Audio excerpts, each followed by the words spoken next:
Merci Madame la Présidente. Cette proposition d'ouverture du RSA pour les moins de 25 ans est une proposition que nous portons depuis très longtemps. Très longtemps parce que finalement les jeunes de moins de 25 ans sont dans un no man's land juridique, que par ailleurs rien dans la Constitution, dans la Déclaration des droits de l'homme n'empêche d'ouvrir les minima sociaux aux moins de 25 ans. Il est même écrit qu'il doit y avoir une forme d'assurance de moyens convenables d'existence pour les Français. Et par ailleurs, la France est l'un des seuls pays de l'Union européenne qui exclut les jeunes de ces minima sociaux. Pour toutes ces raisons, il y a bien longtemps que nous demandons ce filet de sécurité pour la jeunesse. Mais il me semble que depuis un an, cette mesure est devenue d'une urgence implacable, terrifiante même. François Ruffin l'a dit, nous avons vu ces images d'une jeunesse qui défile dans les banques alimentaires et qui fait absolument froid dans le dos, d'une jeunesse aussi qui paye un très lourd tribut dans cette crise, parce que c'est un moment de basculement entre l'enfance et l'âge adulte.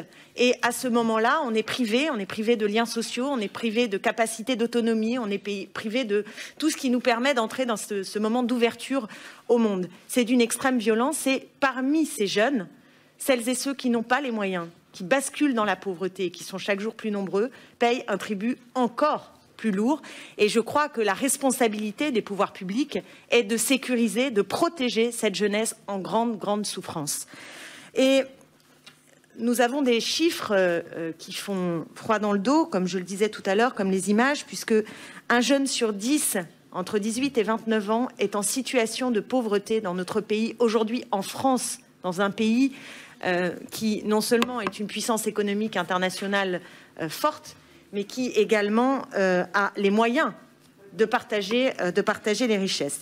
Au Resto du Cœur, c'est plus de la moitié des bénéficiaires 2 minutes. qui sont des jeunes. Il me reste très peu de temps. Je voudrais juste vous dire qu'il se trouve que La République En Marche a fait le choix de proposer 10 000 € de prêts aux jeunes, ou alors de tout simplement faciliter la transmission de patrimoine. Ce que nous demandons, et j'en termine là-dessus, c'est tout simplement de la solidarité et de la justice.